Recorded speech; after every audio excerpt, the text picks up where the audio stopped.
GM, VM. Good morning, Vagabond Magazine, Vagabond Media, friends, and friends.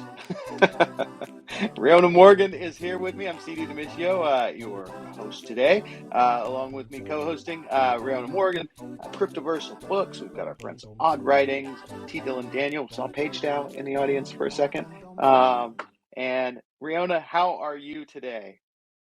I am doing great. I'm doing great. I'm doing great. I'm so excited to be here. So, hello, everyone. I'm Rihanna Morgan.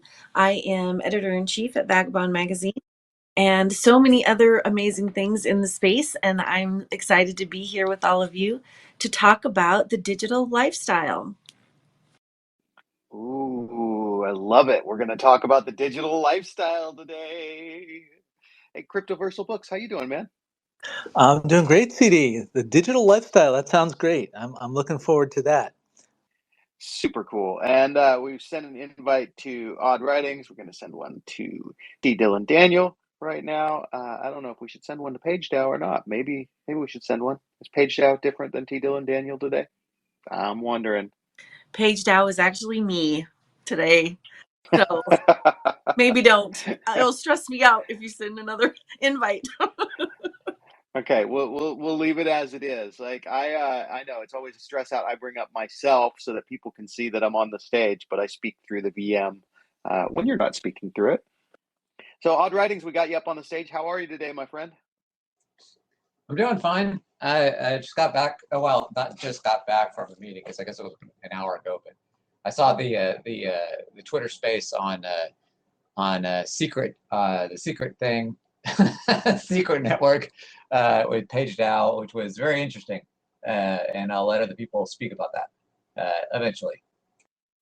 Super cool. Can't wait to hear about it. I am going to bring E.R. Donaldson, managing editor for Vagabond Magazine, bring him up on the stage as well. We've got our friend Authored Style here. And for those of you just joining us, we're going to be talking about the digital lifestyle and some other stuff today. But that's what you can start thinking about if you want to ruminate a little bit. So Riona, I'm going to go ahead and throw it to you and say, what to you is the digital lifestyle? What does that mean?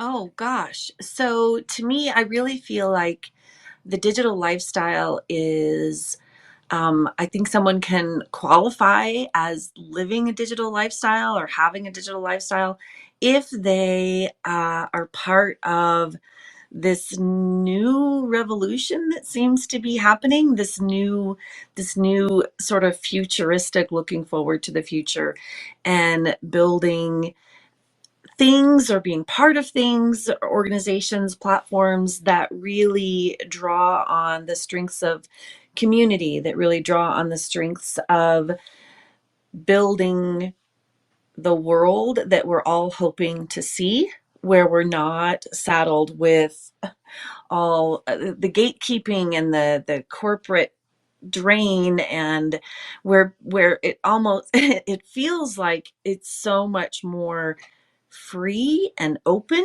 here in the digital land that we are all in currently than it is to be elsewhere. I have no idea if that makes sense at all, but that's really what I'm feeling like the digital lifestyle is about is finding a way to build a world where you feel more free to be who you are than not. As always, beautifully said. That totally made sense. I love that. Cryptoversal Books, do you have thoughts on what the digital lifestyle might be or something like that? I would say, like a lot of things, it's whatever we make it, and being in this community, making it together is going to be make it even better than what any one of us could imagine it going to be. True, true. Hey, Easy and Crypto just joined us, and we've got Indefatigable, who I saw your request. I thought I approved it, but we'll get you up here as well. T. Dylan Daniel, digital lifestyle. Thoughts on that, my friend? Sure. Um, well, I don't know. The analog world is kind of old school. It's real life. We've been living digitally for, I would say, about the amount of time that I've been alive. We've had the internet, we've had online publications, we have had, newspapers going out of business. We've had upheaval in the scientific journal world, and kind of like all this crazy stuff. So I feel like we've been real digital for a long time. But what's changing is that, well, I don't know. There's a new word that has popped up today that I'm still kind of processing, and it's techno-authoritarianism. There was an article in the Atlantic that went out, and basically they're calling out Zuck and kind of like all the Web 2 tech magnates for doing the problematic things that they have done over the past few decades. So I think that there is definitely. Sort of a resurgence of what I guess you might call techno individualism. And I am very, very excited about that because I think that that will add value to everyone's digital lifestyle that we're already living. Dude, you brought so much to table with that. Oh my God. And Indy, I want you to know, I keep approving, but you're having some problems, I think, on your end. I'm going to approve again, and hopefully this time it will work. We'll get you up here. E.R. Donaldson, do you have thoughts on the digital lifestyle, what that might entail? I did, but I don't know how I'm going to follow techno-authoritarianism. I mean, come on, guys. No, I mean, I think it's kind of hard to not live a at least somewhat digital lifestyle, right? Because you look at our society, and it's like, I just think about, for me, it's doing business online, socializing online, not just for, for fun, but it's becoming increasingly more obligatory in corporate spaces to have some kind of online business, professional presence. I never really thought I'd see that. I mean, I remember, signing up for LinkedIn, and I've been on it before, but I'm surprised at how much corporate climbing occurs on LinkedIn. Obviously, like, being a Web3 enthusiast, collecting online, and some of the experiences associated with that come to mind, but then, just where you play. So it's everything from, how you conduct your business to where you work, to how you play and spend your free time, all have digital components, and I see things, especially with applications like augmented reality and continual interface with businesses for commerce. You're going to just keep going deeper in the rabbit hole. So I kind of look at the digital lifestyle as a vortex, and it's really a question of how deep into the vortex have you been sucked in. Whoa. Yeah, man. I feel like I've been completely uh, consumed by the vortex. Like I am part of the vortex now. Odd Writings, what are your thoughts on this? I know you always have a good take. Well, when I think digital lifestyle, I think the term is too broad because when I hear that, I think it includes anything digital. So anything computational. So you could make it equivalent to the Internet of Things, where everything is connected in ways that they weren't connected before. So you got, the typical smart fridge example where, oh, the fridge, it orders things when you run out of food and all this kind of stuff. But I think it's Web3 itself is sort of more specific to something that uses a wallet and uses commerce in a way that it didn't before. So when I think of the digital lifestyle, I like to think of it in terms of Web3, because that's the stuff that I like. I like being able to do things in a way such that it has multiple uses. I don't like all the digital stuff because I don't like cell phones, for example. I've tried to avoid using a cell phone as long as I can. So to me, it's a digital lifestyle. It sounds like a renaming of Internet of Things to me. I would prefer like a more specific name, a specific phrase, more along Web3 lines. So I think it's a terminological thoughts from me. Hey, that's valid, man. Indy, we keep trying, but it's not going to work. So we'll maybe try again later if you get a better connection, or maybe that's what's the case.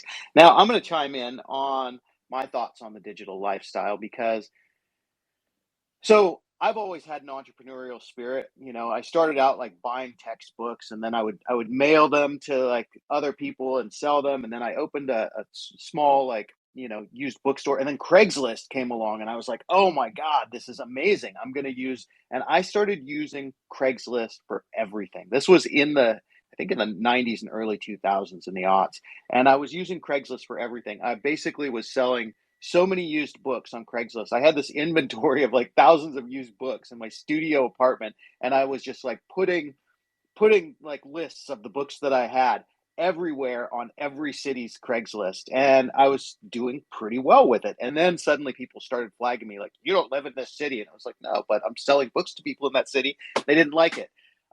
So that was my sort of introduction to the digital lifestyle. And then along came MySpace and Friendster. I don't know if you guys remember that. I actually met one of my very serious, like a girl who I absolutely loved, and we had a wonderful couple years together through Friendster. And that was my first digital relationship. It became a real world relationship, of course. So that was part of the digital lifestyle. And then I got involved in this couch surfing thing. And couch surfing, I've talked about this before, but couch surfing, it couldn't have worked without digital. I mean, you could have maybe done it, but the way that couch surfing worked was you would get on this website and you would look at the city that you were going to, and you would find people in that city and say, "Hey, can we hang out, or can I sleep on your couch?" And when you come to my city, of course I'll reciprocate. And that was amazing. I mean, in 2008, I left the United States. I went to Spain and Europe. I traveled all over the world. Ended up living in Morocco. Met my future wife, who is now my ex-wife, but through couch surfing. And yeah, so that was really living the digital lifestyle. And at the same time, I was building businesses online. I was doing web development. I started doing reputation management for hotels, which was a new thing at that point, hotels and restaurants and things like that. And the digital lifestyle really was awesome in the 2000s, probably all the way up until the serious social networks became involved. And then they sort of started sucking all of that energy away from the digital lifestyle and putting it more into their walled gardens, which I guess is a digital lifestyle too. Like I was very anti Instagram, and when it came, I loved Facebook. I loved Google Plus the most, actually, which you might laugh at, but yeah, for me that's the digital lifestyle, is using the internet and the electronic connected world that we live in to find friends, to find lovers, to make business, to find activities to do. Like I use meetup.com for things to do all the time. So for me, that's more the digital lifestyle. And then Web3 is just another layer of that tapped on top. And I just want to say, if it weren't for the digital lifestyle and the Web3 aspect of it, I wouldn't know any of you beautiful people. And I'm so happy to be a part of this community and to be with you. So that's my take on it. Indy, I wish we could get you up here so we could hear your take. And Authored Style, send an invite to you too. Pookie Baby, if you want to chime in on the digital lifestyle, what it means to you, we'd love to have you here for that. But I'm going to stop talking for a second and let you guys, say what you want. Just open up your mic and go. Well, I want to send a shout out to Easy and Crypto for joining us here today. He said he was going to be here, and here he is, ladies and gentlemen. Easy. Hey, nice to be here. Yeah, I'm super excited, and one of the things this year that I want to do is get way back into more of the paged out activities, and even fire up. I'm hoping to fire up a Pass the Pen. I'm gonna actually reach out to somebody who I have a previous possible Pass the Pen interest in, and it could be a really good one. So hoping to bring that back this year. And I mean, digital lifestyle. Wow, we've been doing it for a little while now, and it's starting to feel like the real thing. So it's like we're merging, evolving, and one of the amazing things about it is the reach that we get with it.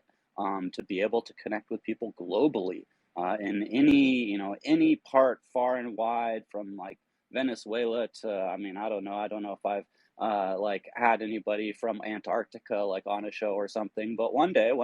So, being able to just connect with anybody anywhere is one of the great things about this digital lifestyle. Straight up. Well, speaking of that, man, dude, pass the pin. We have some real quality content. And I recently had a guest in Lubbock, Texas. And you guys aren't going to believe who this was. Mr. Eric Stowe himself, one of my oldest friends in the world, came out and got the apartment tour, and we hung out for a couple of hours and had a great time. And really, I talked to Mr. Stowe, and he is super interested in, publish it all, he says.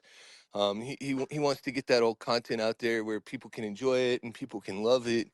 And really, I mean, it's great stuff. Like, I can't believe how good he did. And, I'm so excited about, all of the wonderful things that are happening in the bull market, and what we're going to be able to do, for riders and as riders and with riders, you know, um, just in this Web3 space, in this digital space.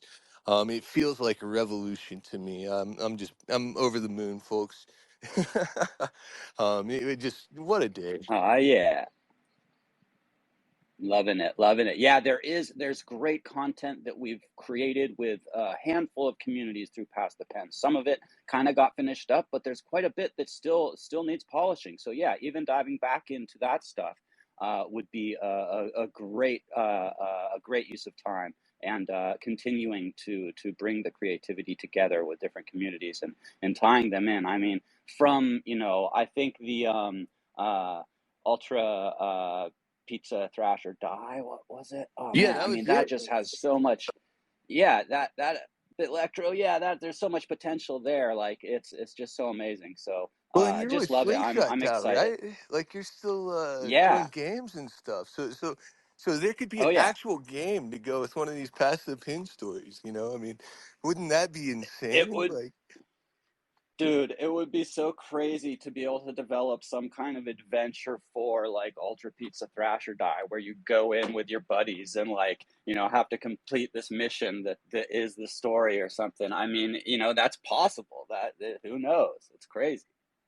an example of the reach that CD mentioned here in the digital space, folks. Hey, and I want to say we finally did get Indefatigable up on the stage. Hey, we still want to hear from you about what the digital lifestyle means to you. Hopefully you can hear me. I'm hoping that's the case.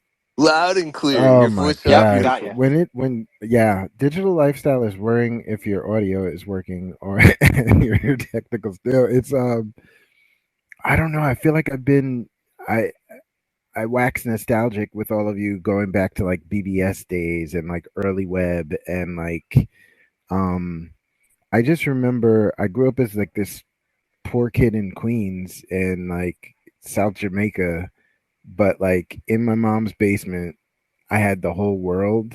So like between the library and my computers, because there were many, I scrounged together from multiple parts.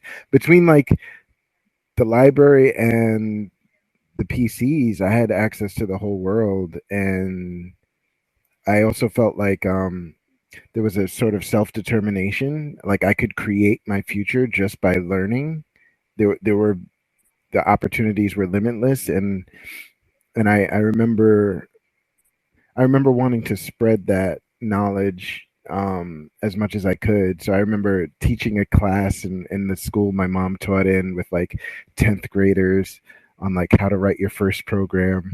Anyway, it was just like really I was really I don't know, inspired by sharing the knowledge. And I think that's kind of part of what drives us to this day. It's like it's no fun to hoard resources, to hoard knowledge, to hoard access. It's really so much better, and we're seeing it in Web3. The walls are coming down between blockchains, between platforms, and we're gonna have a nice mushy mix of everyone everywhere. Yeah, I don't know if that's super explanation. It's more autobiographical, but Hey, it's valid and I love it, man. We connect on that level. I mean, I was a poor kid on the West Coast living in the satellite trailer, putting together my computer from like, pieces I scrounged out of the garbage too. So you took it further than I did on the computer end of things, but that's we can all relate to that. Like, I don't think any of us, maybe some of us come from real privileged backgrounds, but there's nothing wrong with that either. But we can all relate with the struggle of life and with finding our way into the digital world for sure. And that's what draws us all here. That's why we all have stories to share. Oh, that's kind of amazing. Yeah, like I'm the poor kid here in the middle, here in Texas, and my dad bought me my first computer when I was 4 years old. Believe it or not, I was playing a video game that was text based in fucking 1989. Yeah, I had a that brings back memories of my Timex Sinclair ZX81, which was my first computer. It was actually my dad's computer, but he kind of got tired of it, and I was always looking over his shoulder, and that's where I taught myself BASIC. And man, that thing, it's so old. I don't know if you guys are familiar with it, but it doesn't even have a real keyboard. It has a membrane keyboard, and so you would hold down, you'd push down one, like the shift little key, quote unquote key, and then you press the P, and it would say print all at once, right? It's like everything was it was so different. It had 1K, and I expanded it to 16K, which is like, ooh, it's a lot of memory, but yeah, memories of my childhood. That was my introduction. But really, what got me interested, I think, in the digital lifestyle, believe it or not, was just the watching Battlestar Galactica on TV and seeing how the computer screens always had stuff scrolling up to the top. I always thought that was the coolest thing, and that's what got me into computers. Hey, I'm going to jump in here. That is awesome, George, and I love hearing these. But we got Authored Style up on the stage too, and we want to hear about your thoughts about digital lifestyle or whatever, man. But just nice to hear from you. So go ahead. Hey, yeah, I think it's just the same what everybody's talking about. For me, it's, as a kid, I lived up north. My grandmother and all my family members lived down south, so I see them once in a while or maybe a couple of years. But now my son and my nephew, like they talk every day, FaceTiming and gaming. My mom and my son, they talk FaceTime, they play games together. So it's all about communication for me, just being able to connect. And even in this space, I've seen somebody from Chicago teach somebody in Indiana how to code. I've dealt with people in Nigeria with projects, and I'm sending them crypto for the payments and all that stuff. So I just think it's awesome how we can connect that way. You nailed it, man. It really is. It's about the communication and being able to connect on a more than surface level. I mean, I do wax, nostalgic for the days of letter writing and also for, when newspapers were where people got their news and where magazines were like a big deal. I miss all that stuff.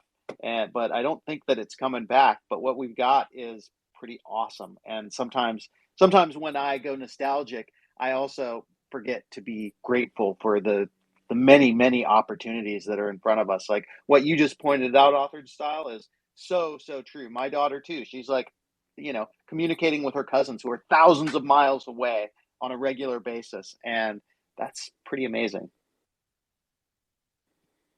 All right. So we're going to do some quick fire here, you guys. Everybody's up on the stage. Here's what I'm going to do. Okay. I'm going to ask you a question. And everybody just be polite to each other, open your mic. But here's the question. What is your favorite Web3 community that isn't Vagabond Magazine or PageDAO? So go ahead. Rare pizzas. Token Smart. The 7 Love Stories. Or Naji University. I would say the verse. My Tezos art people. Is that everybody? I don't think I heard E.R. Donaldson. You took my two favorites, so I'm being quiet. Okay, so I'll go ahead and say mine is On-Chain Monkeys. I just love that community. Okay, next question, you guys. If you had to work with one community that wasn't PageDAO, wasn't Vagabond Magazine, what community would you work with? Go. Time. Cyber brokers. Metaverse builders. Raid Guild. Or metagame. Ooh, I was going to say cyber brokers. I'm in ER Donaldson. ER Donaldson just split. He was like, nope, I'm not playing this game. I'm out of here. Okay. Yeah, I was going to say cyber brokers because I got on their website the other day and they are doing amazing things right now. But since you said that, I'll say Restless, RSTLSS. I really like what they're doing in terms of streetwear and fashion and style and art and building community. So go with that one. All right. Anybody else have a question you want to throw out for the quick fire? Favorite books? The Mysterious Shogun. Island by Jules Verne. The Hobbit. Invisible Man and Ralph Ellison. Dahlgren by Samuel Delaney. I'm not going to answer. That's an impossible question. It really is. It really is a hard question. Wuthering Heights will be my favorite today. All right. I think that was maybe everybody. I'm going to go with The Birth of Tragedy by Friedrich Nietzsche. Oh my God. Dylan, you went so high on the level there. Oh my God. War and Peace. Well, it was a classic because it pissed off the entire intellectual establishment of the Western world at the time it was released. I mean, this guy was like a chair of philology at like Basel, and he like lost his job. They like kicked him out because he wrote this book. There is nothing cooler than hanging out with philosophers. The first time I saw Dylan, he was doing a YouTube series of reading from philosophy books and posting it on Sent. And I was like, I need to know this guy. Okay, last one before we close out VMGM. Last quick fire question. What is your favorite blockchain? Secret Network. Secret Network.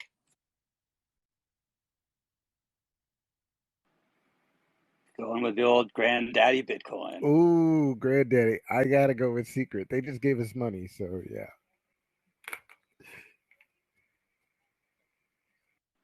I'm down with Secret.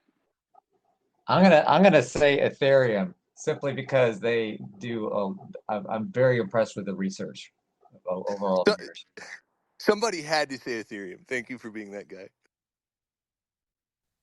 I'm going to say Digibyte because I still love Digibyte. My Digibyte holdings are worth next to nothing, but I just love the idea of Digibyte. So I'm sticking with it. I just want to say this is way too exciting. I have a grin on and I can't get it off and it hurts a little bit. Okay, we're going to stick with the quick fire. So if you want more quick fire, come back next week for VMGM. That's the first half of our show here on X. But for now, this concludes VMGM. Thank you for coming.